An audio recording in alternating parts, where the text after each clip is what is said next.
racconterò brevemente qualcosa del nostro archivio. Intanto voglio dirvi che l'Archivio della Memoria dell'Immaginario Siciliano è affidato alla rete degli archivi europei e questo è stato un riconoscimento importante per noi perché sono solo 2 gli archivi italiani che sono stati riconosciuti e affiliati da questa rete.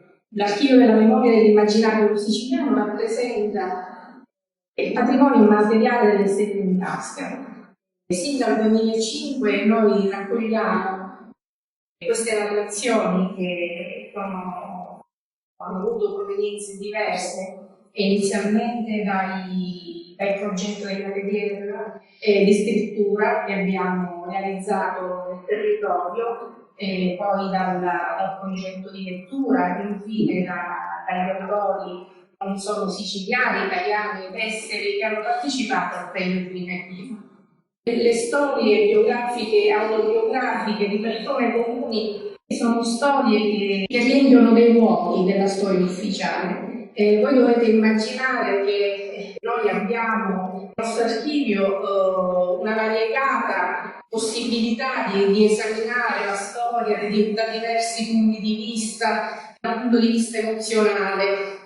Abbiamo dei racconti bellissimi scritti da persone anziane che narrano con la voce di bambini ciò che non potevano avere nella loro età, giocare liberamente, e questi stessi bambini narrano di quella mano che li trascina via dai bombardamenti. Oppure abbiamo biografie che narrano sempre della guerra, di persone che cercano di fuggire via, che cercano un'etica, che si rifiutano di combattere, che si rifiutano di vivere la disumanità della guerra.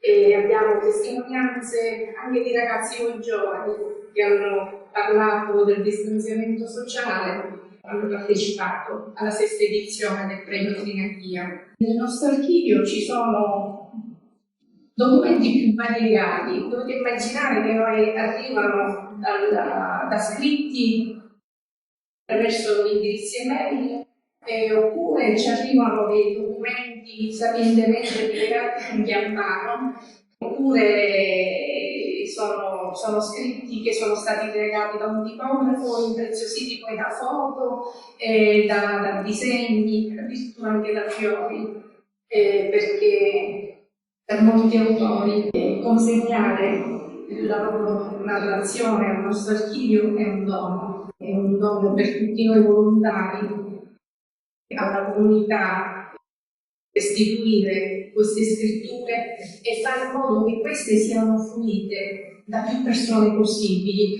E noi abbiamo creato dei progetti di fruizione nel nostro archivio.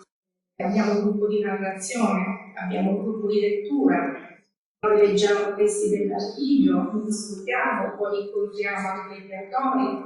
Qui vedo tra il pubblico Letizia Albertino, che abbiamo incontrato negli inizi del mese di ottobre, autrice di un testo bellissimo che è stato premiato dal premio Trinachia, perché la nostra è una comunità vivente, il nostro archivio non è un insieme di documenti polverosi, il nostro archivio è costituito da persone che si interrogano sul senso della vita, sulla consapevolezza raggiunta e lo condividono con gli altri.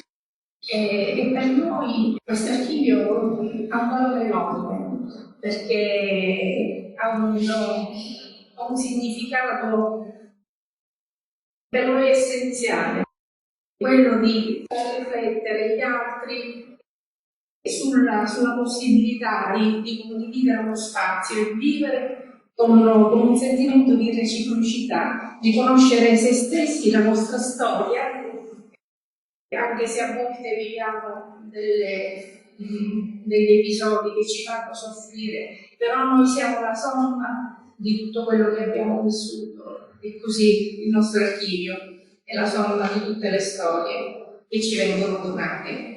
L'Archivio della Memoria Immaginario Siciliano è stato catalogato per autori, per titoli.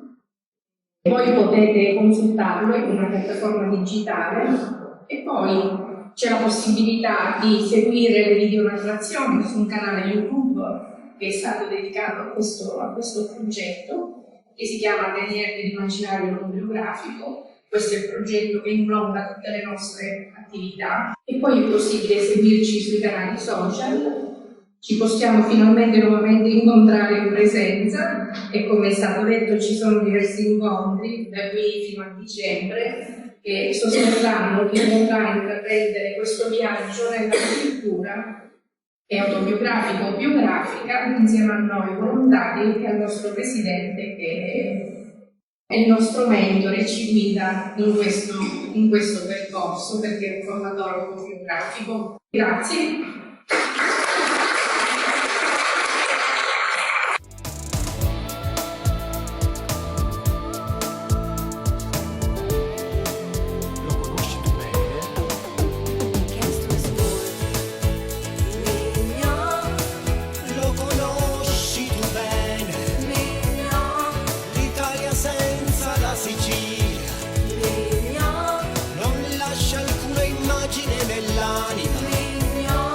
Qui è la chiave.